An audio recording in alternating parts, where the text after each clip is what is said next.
Thank you very much. My fellow Americans, good evening.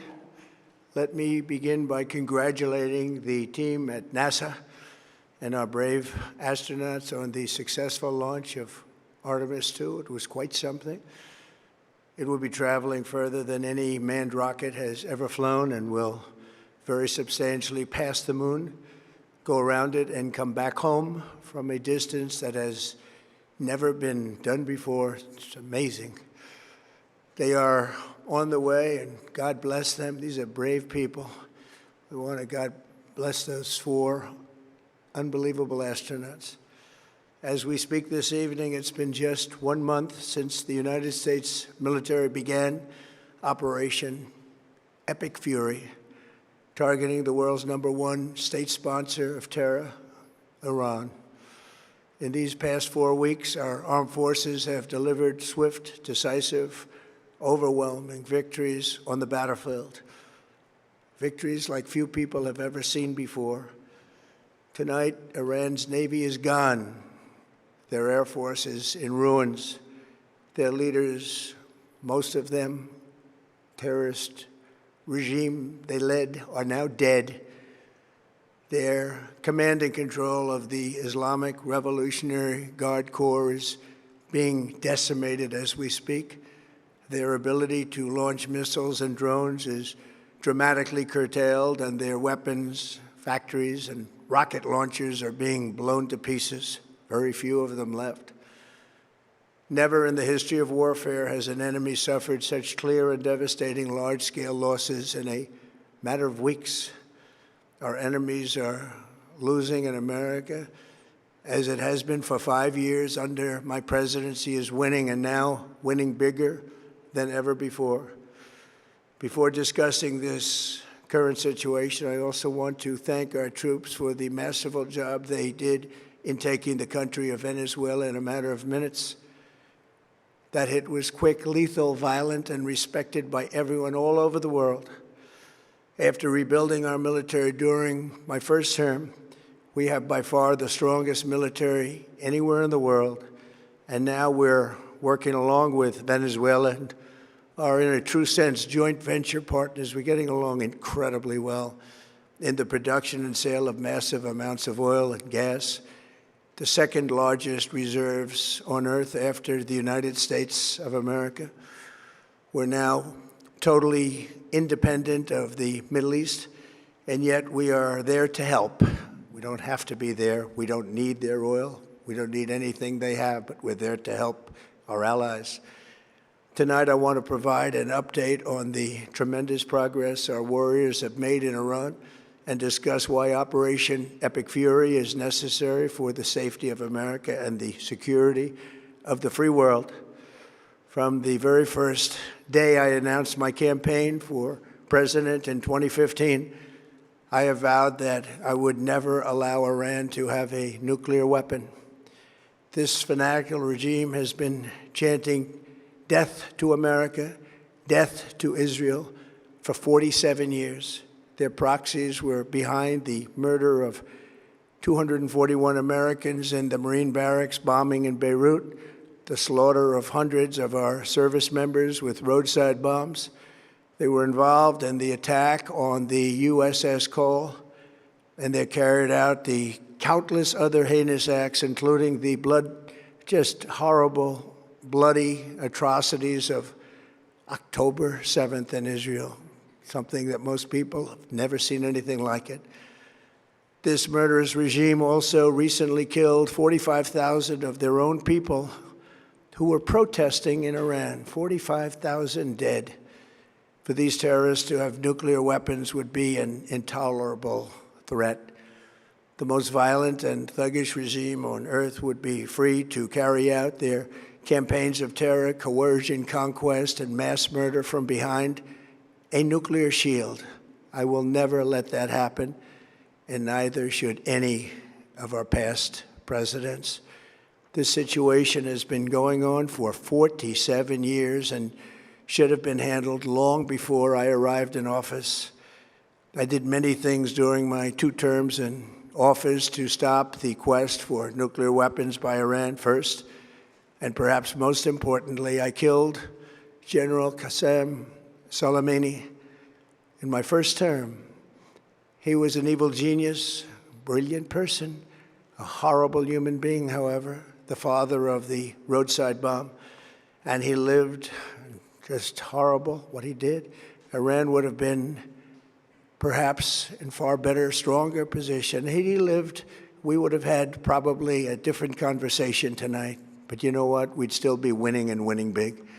And then, very importantly, I terminated Barack Hussein Obama's Iran nuclear deal, a disaster. Obama gave them $1.7 billion in cash, green cash. Took it out of banks from Virginia, D.C., and Maryland, all the cash they had. He flew it by airplanes in an attempt to buy their respect and loyalty, but it didn't work. They laughed at our president and went on with their mission to have a nuclear bomb. His Iran deal would have led to a colossal arsenal of massive nuclear weapons for Iran, and they would have had them years ago, and they would have used them. It would have been a different world.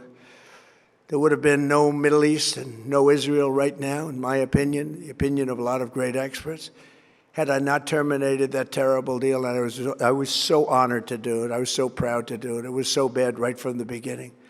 Essentially, I did what no other president was willing to do. They made mistakes, and I am correcting them. My first preference was always the path of diplomacy, yet the regime continued their relentless quest for nuclear weapons and rejected every attempt at an agreement.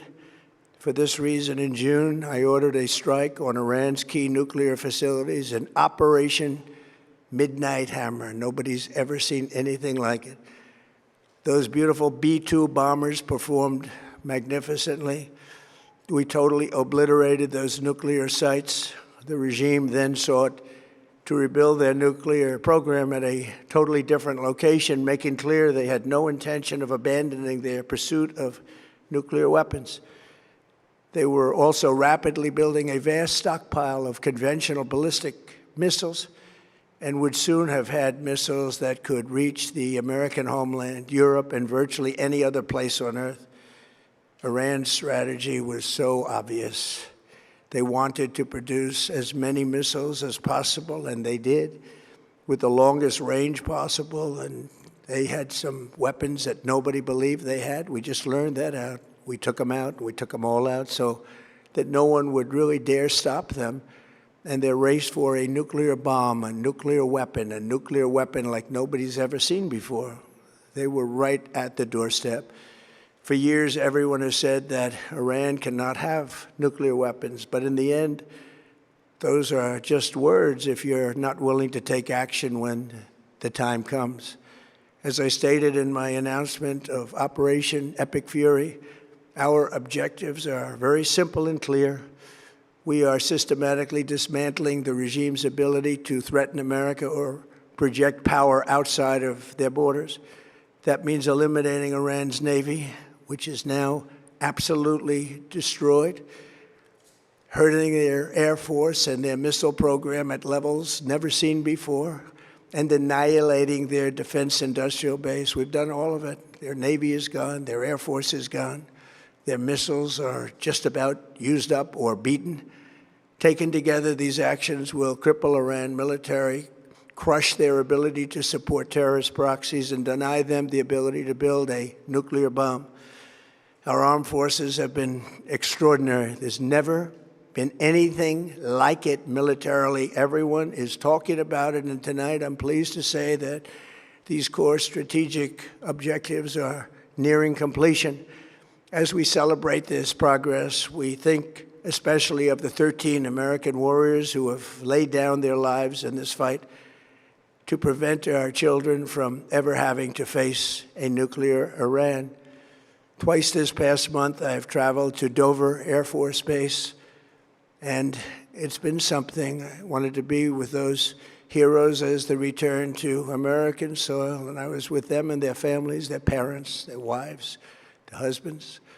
We salute them, and now we must honor them by completing the mission for which they gave their lives. And every single one of the people, their loved ones said, "Please, sir, please finish the job, every one of them. And we are going to finish the job, and we're going to finish it very fast. We're getting very close. I want to thank our allies in the Middle East, Israel, Saudi Arabia, Qatar, the UAE, Kuwait, and Bahrain.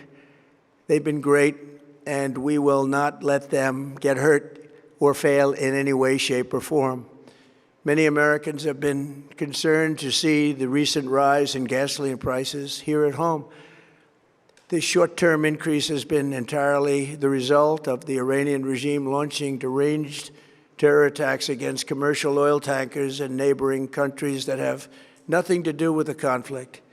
This is yet more proof that Iran can never be trusted with nuclear weapons. They will use them, and they will use them quickly.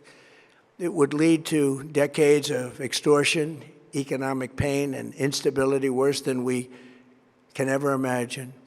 The United States has never been better prepared economically to confront this threat. You all know that. We built the strongest economy in history. We're going through it right now, the strongest in history. In 1 year, we've taken a dead and crippled country. I hate to say that, but we were a dead and crippled country after the last administration and made it the hottest country anywhere in the world by far, with no inflation, record-setting investments coming into the United States, over $18 trillion, and the highest stock market ever, with 53 all-time record highs in just 1 year. It all positioned us to get rid of a cancer that has long simmered. It's known as the nuclear Iran, and they didn't know what was coming. They've never imagined it. Remember, because of our Drill Baby Drill program, America has plenty of gas. We have so much gas. Under my leadership, we are #1 producer of oil and gas on the planet, without even discussing the millions of barrels that we're getting from Venezuela. Because of the Trump administration's policies, we produce more oil and gas than Saudi Arabia and Russia combined. Think of that, Saudi Arabia and Russia combined.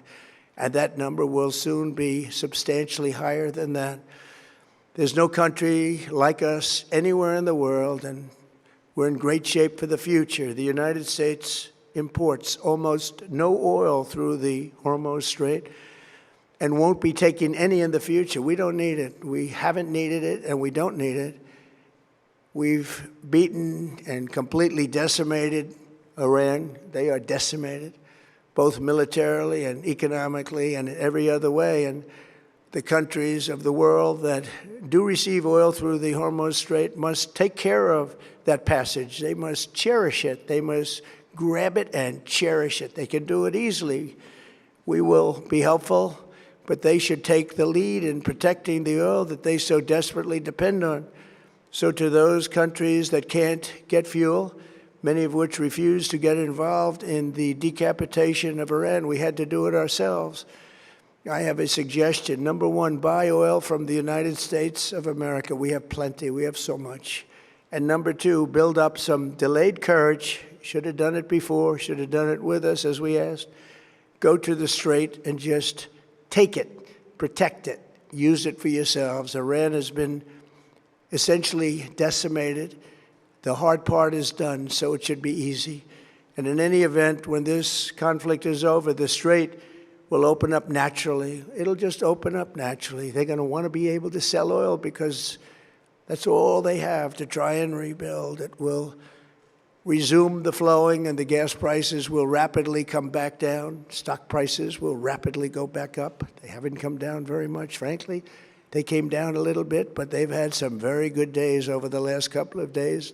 We've done actually much better than I thought, but we had to take that little journey to Iran to get rid of this horrible threat.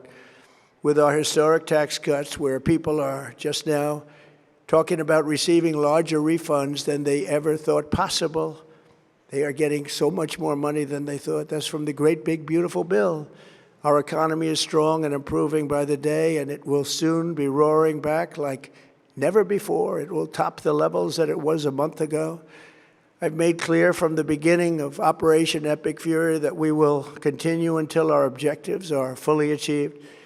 Thanks to the progress we've made, I can say tonight that we are on track to complete all of America's military objectives shortly, very shortly. We are going to hit them extremely hard over the next 2 to 3 weeks. We're going to bring them back to the Stone Ages where they belong.